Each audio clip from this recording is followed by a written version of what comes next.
ಕರ್ನಾಟಕದ number 1 PU college Excel PU college Guruvayanakere. ಕೇವಲ divert ಮಾಡೋ ಪ್ರಯತ್ನ ಅನ್ನುವಂಥದ್ದು ವಿರೋಧ ಪಕ್ಷದ ನಾಯಕರು. ಯಾವುದರಿಂದ ಡೈವರ್ಟ್ ಮಾಡೋಕ್ಕೆ? ವೈಫಲ್ಯ ಮುಚ್ಕೊಳ್ಳೋಕೆ ಆಯ್ತು, ಡೈವರ್ಷನ್ ಏನೀಗ? ಆಯ್ತು, ಡೈವರ್ಷನ್ ಏನೀಗ? ಇಲ್ಲಿಗಲ್ ಇದೆಯಾ ನಮ್ಮ ಬೇಡಿಕೆ ಅಥವಾ ಅಸಂವಿಧಾನಿಕವಾಗಿದೆಯಾ? ಇವ್ರು ಯಾಕ್ರಿ ಇಷ್ಟು ಮಾತಾಡ್ತಾ ಇದ್ದಾರೆ RSS ಬಗ್ಗೆ ಅಥವಾ ಬೇರೆ ಸಂಘಟನೆಗಳ ಬಗ್ಗೆ? ಜಿಯೋನೇ ಬಂದಿಲ್ಲ, ಜಿಯೋ ಆರ್ಡರ್ನಲ್ಲಿ ಬಂದ್ರೂ ಕೂಡ RSS ಹೆಸರು ಇರೋದಿಲ್ಲ. ಇವ್ರು ಯಾಕೆ ಅಷ್ಟು ಹೆದರ್ತಾ ಇದ್ದಾರೆ? ಕುಂಬಳಕಾಯಿ ಕಳ್ಳ ಅಂದರೆ ಹೆಗಲು ಮುಟ್ಕೊಂಡು ಯಾಕೆ ನೋಡ್ತಾ ಇದ್ದಾರೆ? ನನ್ನ ಲೆಟರ್ನಲ್ಲಿ ಇದ್ದಿದ್ದು ನಿಜ, ಆದರೆ ಒಂದಕ್ಕೆ ಮಾಡ್ಲಿಕ್ಕೆ ಆಗೋದಿಲ್ಲ. ಎಲ್ಲದಕ್ಕೂ ಒಂದು ಯೂನಿಫಾರ್ಮ್ ಲಾ ತರ್ತಾ ಇದ್ದೀವಿ. ಈಗ ಅದು ಡೈವರ್ಷನ್ ಅಂದರೆ ಆಯಿತು, ಒಂದಿನ ಆಗುತ್ತೆ, 2 ದಿನ ಆಗುತ್ತೆ. ಅದಾದಮೇಲೆ ನಮ್ಮ ಸರ್ಕಾರ ಸರಿ ಇಲ್ಲ ಅಂತ ಹೇಳಿದ್ರೆ ನೀವು ಬೀದಿಗಿಳಿರಿ. ಯಾರು ಬೇಡ ಅಂದಿದ್ದಾರೆ?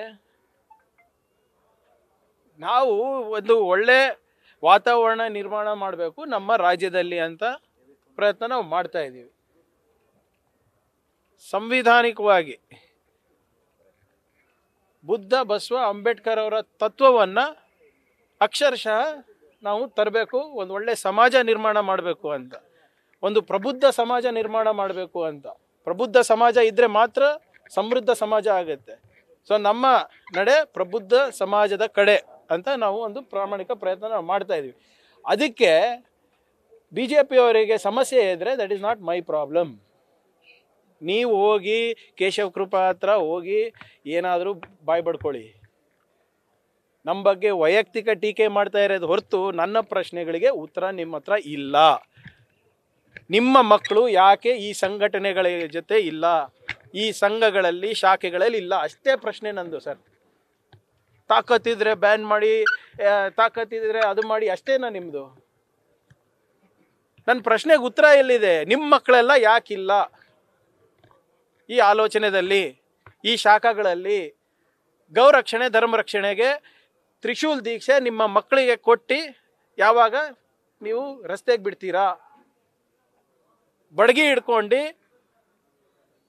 ನೀವು ಪಥಸಂಚಲನವನ್ನು ನಿಮ್ಮ ಮಕ್ಕಳ ಕೈಲಿ ಯಾವಾಗ ಮಾಡಿಸ್ತೀರಾ? ಅಷ್ಟೇ ಕೇಳ್ತಾ ಇರೋದಲ್ವಾ? ಓಯ್ ಹೌದಪ್ಪ, ಪ್ರಿಯಾಂಕ್ ಹೇಳ್ತಾ ಇರೋದು ಕರೆಕ್ಟು ಅಂದ್ಬಿಟ್ಟು ಅವ್ರ ಮಕ್ಕಳಿಗೆಲ್ಲ ಬಿಡಲಿ ನೋಡೋಣ. ಯಾಕೆ 4 ದಿನದಿಂದ ನಿಮ್ಮ ಪುಡಾರಿಗಳ ಕಡೆಯಿಂದ ನಮಗೆ ಜೀವ ಬೆದರಿಕೆ ಹಾಕಿಸ್ತಾ ಇದ್ದೀರಾ? ಯಾಕೆ 4 ದಿನದಿಂದ ಮೀಡಿಯಾ ಮುಂದೆ ಮಾತಾಡ್ತಾ ಇದ್ದೀರಾ? ನನ್ನ ಬಾಯನ್ನು ಮುಚ್ಚಿಸ್ಬೇಕಂದ್ರೆ ಎಲ್ಲ BJP ನಾಯಕರ ಮಕ್ಕಳು ಶಾಖೆಗೆ ದಾಖಲಾಗ್ರಿ. ಎಲ್ಲ BJP ನಾಯಕರ ಮಕ್ಕಳು ಗೋರಕ್ಷಕರಾಗಿ, ಎಲ್ಲ BJP ನಾಯಕರ ಮಕ್ಕಳು ಗಣವೇಷ ಧರಿಸಿ ಗೌಮೂತ್ರವನ್ನು ಪಬ್ಲಿಕ್ಕಾಗಿ ಕುಡೀರಿ. ಆಮೇಲೆ ನಾನು ಮಾತಾಡೋದು ನಿಲ್ಲಿಸ್ತೀನಿ.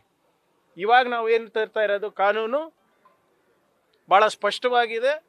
ಸರ್ಕಾರಿ ಶಾಲೆ, ಸರ್ಕಾರಿ ಮೈದಾನ, ಸರ್ಕಾರಿ ಅನುದಾನಿತ ಸಂಸ್ಥೆಗಳಲ್ಲಿ ಇರ್ಬೋದು, ಪಬ್ಲಿಕ್ ಪ್ಲೇಸಸಲ್ಲಿರ್ಬೋದು, ಸಾರ್ವಜನಿಕ ಉದ್ಯಾನವನಗಳಲ್ಲಿರ್ಬೋದು, ಯಾವ ರೀತಿ ನಡ್ಕೋಬೇಕು ಅಂದ್ಬಿಟ್ಟು ನಾವು ತರ್ತಾ ಇದ್ದೀವಿ.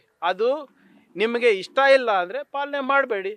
ಪಾಲನೆ ಮಾಡಿಲ್ಲ ಅಂದರೆ ಕಾನೂನು ಪ್ರಕಾರ ಏನು ಕ್ರಮ ತಗೋಬೇಕೋ ತಗೋತೀವಿ. ಆಸ್ ಸಿಂಪಲ್ ಆಸ್ ದಟ್ ಅಲ್ವಾ? ಇದರಲ್ಲಿ ಕಾಂಪ್ಲಿಕೇಶನ್ ಏನಿದೆ? ಬಟ್ ಸರ್, ಎಲ್ಲಿಯೂ ಕೂಡ RSS ಅನ್ನೋದನ್ನ ನೀವು ಮೆನ್ಷನ್ ಮಾಡಿಲ್ಲ. ಅವರಿಗೆ ಈಸಿ ಅಲ್ವಾ? ಅಂದ್ರೆ ಈಗ ಯಾರೋ ವಿವೇಚನೆ ಬಳಸ್ಕೊಂಡು ಅವಕಾಶವನ್ನು ಕೊಡ್ತಾರೆ. ಸರ್ಕಾರ ಕಾನೂನು ಮಾಡಿ ಅಥವಾ ನಿಯಮ ಮಾಡಿ ಏನು ಪ್ರಯೋಜನ? ಹೇಗೆ ಅವರಿಗೆ ತೊಂದರೆ ಆಗ್ತಾ ಇದೆ ಹೇಳಿ? ಅವ್ರು ಹೇಳ್ತಾರೆ ಐ ಆಮ್ ಟೆಲಿಂಗ್, ನೀವು ಪರ್ಮಿಷನ್ ತಗೊಳ್ಳಿ ಸರ್, ಪರ್ಮಿಷನ್ ತಗೊಳ್ಳಿ. ಈಗ ಮೊನ್ನೆ ನೀವೇ ನಮಗೆ ಬೈತೀರಾ ಸರ್. CM ಅವ್ರು ಒಂದು ಕಾನ್ವಾಯ್ ಅಲ್ಲಿಂದ ಇಲ್ಲಿಗೆ ಹೋದಾಗ ಸ್ವಲ್ಪ ಟ್ರಾಫಿಕ್ನಲ್ಲಿ ಒಂದು 5 ನಿಮಿಷ ಡಿಲೇ ಆದಾಗ ನೀವು ಎಷ್ಟು ಸರ್ ಬೈತೀರಾ ನಮಗೆ? ಹೌದಾ ಇಲ್ಲ? ಹೆಡ್ಲೈನು, ಬ್ರೇಕಿಂಗ್ ನ್ಯೂಸ್ ಎಲ್ಲ ಹಾಕ್ತೀರಾ. ಇವರು ಮೊನ್ನೆ ಇದೇ ಬೆಂಗಳೂರು ನಗರದಲ್ಲಿ 100 ಕಡೆಯಿಂದ ಪಥಸಂಚಲನ ಮಾಡಿದ್ರು. ಯಾರು ಪರ್ಮಿಷನ್ ತಗೊಂಡಿದ್ರು?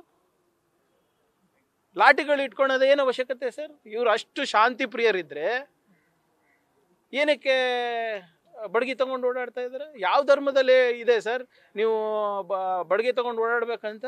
ಯಾವ ಗ್ರಂಥದಲ್ಲಿ ಇದೆ ಸರ್ ನೀವು ಲಾಂಗು ಮಚ್ಚು ಕತ್ತಿ ಇಟ್ಕೊಂಡು ಓಡಾಡಬೇಕು ಅಂತ? ಆಮೇಲೆ ನಾವು ಅವ್ರ ಹೆಸರೇ ಪ್ರಸ್ತಾಪ ಮಾಡಿಲ್ಲ ಅಂದರೆ ಇವ್ರಿಗೇನು ಸಮಸ್ಯೆ? ಗೌರ್ಮೆಂಟ್ ಆರ್ಡರ್ ಹೌದಪ್ಪ, ಯಾವುದೋ ಒಂದು ಆರ್ಗನೈಸೇಷನಿಗೆ ಬರ್ತಾ ಇದೆ ಅಂತ ಹೇಳಿದ್ರೆ ನೀವು ಮಾಡಿ. ಆ ಕಾನೂನು ನನಗೂ ಅನ್ವಯಿಸ್ತದೆ, ನಿಮಗೂ ಅನ್ವಯಿಸ್ತದೆ. ಅದಕ್ಕೆ ಯಾಕೆ ಹೆದರಿಕೆ?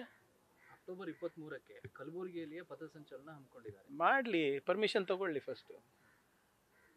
ಅಕ್ಟೋಬರ್ 23ಕ್ಕೆ ಯಾಕೆ? ಅದೇ ದೀಪಾವಳಿ ಟೈಮ್ನಲ್ಲಿ ಮಾಡಲಿ.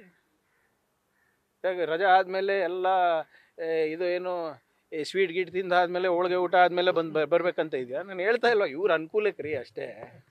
ಈಗ ನಿಮ್ಮ BJP ಲೀಡರ್ಸು ಕಳೆದ 1 ವರ್ಷದಲ್ಲಿ 4-5 ಸರಿ ಬಂದಿದ್ದಾರೆ ಕಲಬುರಗಿಗೆ. ಏನಕ್ಕೆ ಗೊತ್ತಾ? ಯಾವುದೋ ರೈತರ ಸಮಸ್ಯೆ ಪರಿಹಾರಕ್ಕೋಸ್ಕರ ಅಲ್ಲ ಅಥವಾ ಬೇರೆದಕ್ಕಲ್ಲ, ಪ್ರಿಯಾಂಕ್ ಖರ್ಗೆ ವಿರುದ್ಧವಾಗಿ ಹೋರಾಟ ಮಾಡಲಿಕ್ಕೆ. ಮಾಡಲಿ, ಪಥಸಂಚಲನ ಮಾಡ್ತಾರ, ಮಾಡಲಿ, ಯಾರು ಬೇಡ ಅಂದಿದ್ದಾರೆ. ಕೆಲವು ನಿಯಮಗಳಿರ್ತವೆ, ಮಾನದಂಡಗಳಿರ್ತವೆ. ಆದರೆ ಈ ಸರಿ ಮಾತ್ರ BJP ಮಕ್ಕಳೆಲ್ಲರೂ ಬರ್ಬೇಕು ನೋಡಿ. ದಯವಿಟ್ಟು ನಾನು ವಿನಂತಿ ಮಾಡ್ಕೊತೀನಿ, ಎಲ್ಲ BJP ನಾಯಕರ ಮಕ್ಕಳು ಗಣವೇಶ ಹಾಕ್ಕೊಂಡು ಕಲಬುರಗಿಗೆ ಬನ್ನಿ, ಸ್ವಾಗತ ಮಾಡ್ತೀನಿ. ನಿಮ್ಗೆ ನೆನಪಿದ್ರೆ ಹೋದ ಬಾರಿ ನನ್ನ ವಿರುದ್ಧ ಪ್ರತಿಭಟನೆ ಮಾಡಿದಾಗ ಟೀ, ಕಾಫಿ, ಎಳ್ನೀರು ಕೊಟ್ಟಿದ್ದು. ಈ ಸರಿ ಬೇಕಾದರೂ ಹೇಳಿದ್ರೆ ಅರೇಂಜ್ಮೆಂಟ್ ಮಾಡ್ತೀನಿ, ನೋ ಪ್ರಾಬ್ಲಮ್. ನಾನು ಆಗಲೇ ಎದ್ದಿದ್ದೀನಿ, ಏನು ಎಚ್ಚರಿಕೆ ಕೊಡೋದು? ಐ ಆಮ್ ಅವೇಕಂಡ್, ನಾನು ಎಚ್ಚರ ಇದ್ದೀನಿ, ಅದಕ್ಕೆ ಮಾತಾಡ್ತಾ ಇರೋದು. ಏನು ಎಚ್ಚರಿಕೆ ಕೊಡ್ತಾರೆ ನನಗೆ? ನನಗೆ ಪ್ರಬುದ್ಧತೆ ಬಂದಿದೆ, ಅದಕ್ಕೆ ನಾನು ಇಂಥ ಕಾನೂನುಗಳನ್ನು ನಾವು ತರಬೇಕು. ನಾನು ಹೇಳ್ತಾ ಇರೋದು, ಒಂದು ಪ್ರಬುದ್ಧ ಸಮಾಜ ನಿರ್ಮಾಣ ಮಾಡೋದು ಬಾಬಾ ಸಾಹೇಬ್ ಅಂಬೇಡ್ಕರ್ ಅವರ ಕನಸಿತ್ತು. ಆ ಪ್ರಬುದ್ಧ ಸಮಾಜವನ್ನು ನಿರ್ಮಾಣ ಇವತ್ತೇನು ನಮಗೆ ಜನರು ಆಶೀರ್ವಾದ ಮಾಡಿದರೆ ಅದರ ಒಂದು ಪ್ರಾಮಾಣಿಕ ಪ್ರಯತ್ನ ನಾವು ಮಾಡ್ತಾ ಇದ್ದೀವಿ ನಮ್ಮ ಸರ್ಕಾರದಿಂದ. ಇವರೇನ್ರಿ ಎಚ್ಚರಿಕೆ ಕೊಡೋದು? ಇವ್ರಿಗೆ ಕಾನೂನಿನ ಅರಿವಿನ ಎಚ್ಚರಿಕೆ ನಾನು ಕೊಡ್ತಾ ಇದ್ದೀನಿ. Follow the law, fall in line. ನಿನ್ನೆ ಪ್ರಸ್ತಾವನೆಯಲ್ಲಿ ಕೂಡ DG ಪತ್ರ ಬರೆದಿದ್ದಾರೆ, ಚಟುವಟಿಕೆಗಳು ಅನುಮತಿ ತಗೊಳ್ಳದೆ ಮಾಡ್ತಾ ಇದೆ, ಇದು ಟ್ರೆಸ್ ಪಾಸಿಂಗ್ ಅನ್ನುವಂಥದ್ದನ್ನು ಕೂಡ ಉಲ್ಲೇಖ ಮಾಡಿದೆ. ಕಾನೂನು ಹಿಂದೆ ಇದ್ರೂ ಕೂಡ ಯಾಕೆ ಪೊಲೀಸ್ ಇಲಾಖೆ ಆಗಲಿ ನೋಡಿ, ನಾನು ಹೇಳಲ್ಲ, ಯಾಕೆ ಜಾರಿ ಇಲ್ಲ, ನಾನು ಹೇಳಿದ್ದೀನಲ್ಲ, ನಿನ್ನೆನೂ ತಾವು ಈ ಪ್ರಶ್ನೆ ಕೇಳಿದ್ರಿ. ಎಜುಕೇಷನ್ ಡಿಪಾರ್ಟ್ಮೆಂಟ್ನಲ್ಲಿ 2013ನಲ್ಲಿ ಜಗದೀಶ್ ಶೆಟ್ಟರ್ ಅವರು ಮುಖ್ಯಮಂತ್ರಿಗಳಿದ್ದಾಗ ಇಂಥ ಚಟುವಟಿಕೆಗಳು ನಡಿಬಾರ್ದು ಅಂತ ಆದೇಶ ಹೊರಡಿಸಿದ್ರು. ಅವಾಗಿನ BJP ಮುಖ್ಯಮಂತ್ರಿಗಳು, ಅವಾಗಿನ ಎಜುಕೇಷನ್ ಮಿನಿಸ್ಟರ್ಸು, ಅವಾಗಿನ BJP ನಾಯಕರೆಲ್ಲರೂ ಅವಾಗ ಯಾಕೆ ಇದನ್ನು ವಿರೋಧ ಮಾಡಿಲ್ಲ? ಅವಾಗ ಯಾಕೆ RSSನವ್ರು ವಿರೋಧ ಮಾಡಿಲ್ಲ? ಅದನ್ನು ಉಚ್ಚರಿಸ್ತಾ ಇದ್ದೀವಿ ನಾವು.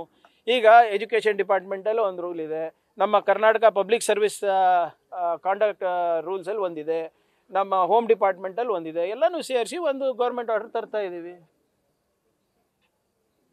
ಅದನ್ನು ಇವ್ರು ಯಾಕೆ ವಿರೋಧ ಮಾಡ್ತಾ ಇದ್ದಾರೆ? They are not creating any new law R bringing a new act. ಎಲ್ಲಿ ಬೇರೆ ಬೇರೆ ಆದೇಶಗಳಿದೆ, ಬೇರೆ ಬೇರೆ ನಿಯಮಗಳಿದೆ, ಬೇರೆ ಬೇರೆ ಕಾನೂನುಗಳಿದೆ, ಅವೆಲ್ಲನೂ ಒಗ್ಗೂಡಿಸಿ ಒಂದು ತರ್ತಾ ಇದ್ದೀವಿ. ಅದು ಇವ್ರಿಗೆ ತೊಂದರೆ ಆದರೆ ನಾನು ಏನು ಮಾಡೋಕ್ಕಾಗಲ್ಲ.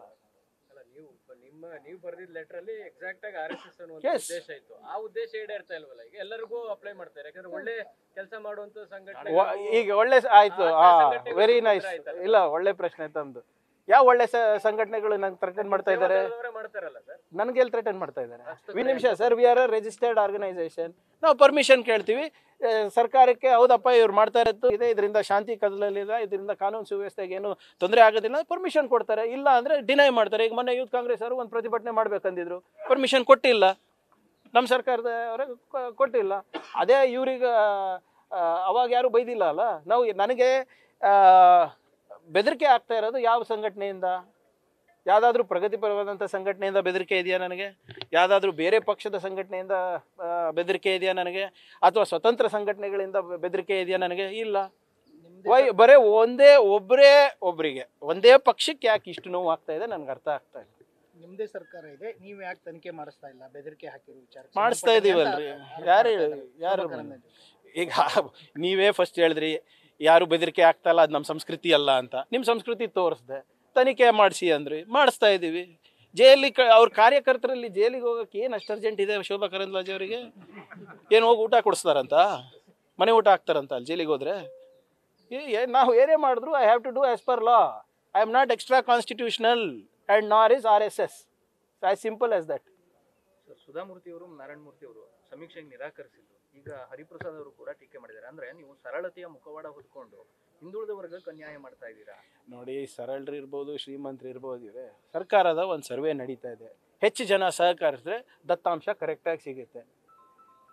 ಜನಪ್ರತಿನಿಧಿಗಳು, ರಾಜ್ಯಸಭಾ ಇರ್ಬೋದು, ಲೋಕಸಭಾ ಇರ್ಬೋದು, ಕಾರ್ಪೊರೇಟರ್ ಇರ್ಬೋದು, ಸಹಕರಿಸಿದ್ರೆ ಒಳ್ಳೇದಾಗುತ್ತೆ. ಈಗ ನಮ್ಮ ಯೋಜನೆಗಳೆಲ್ಲ ನಾವು ದತ್ತಾಂಶ ನೋಡ್ಕೊಂಡೇ ಮಾಡಬೇಕಲ್ಲ. And it's A survey.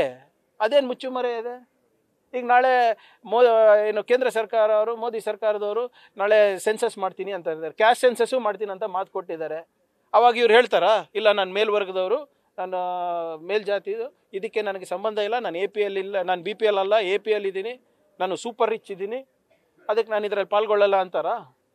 ಬರೀ ನಾವು ಈಗ ಅವ್ರಿಗೆ ಜವಾಬ್ದಾರಿ ಸರ್, ಎಲ್ಲ ಪ್ರತಿಯೊಬ್ಬ ನಾಗರಿಕರದ್ದು ಜವಾಬ್ದಾರಿ ಇದೆ. ಆಯಿತು 60 ಪ್ರಶ್ನೆಗಳಿದೆಯಾ, 60 ನಿಮ್ಗೆ ಇಷ್ಟ ಅಲ್ವಾ, 10 ಕೊಡಿ, 20 ಕೊಡಿ, ವಾಲಂಟ್ರಿ ಇದೆ ಅಲ್ವಾ. ಬಟ್ ಸಾರಾಸಗಟವಾಗಿ ನೀವು ಸರ್ವೇನೇ ಪಾಲ್ಗೊಳ್ಳಲ್ಲ ಅನ್ನೋದು ತಪ್ಪು. ಇದು ಈ ಕೆಲವು ಅವಿವೇಕಿ ಸಂಸದರು ಇದ್ದಾರಲ್ಲ, ಅವ್ರು ಮಾತಾಡಿದ್ರಿಂದ ಇನ್ಫ್ಲೂಯೆನ್ಸ್ ಆಗಿರೋದು ಅಷ್ಟೇ. Thank you. ನ್ಯೂಸ್ ಫಸ್ಟ್ ನಿರ್ಭೀತಿಯಿಂದ ನಿಮ್ಮ ಪರವಾಗಿ.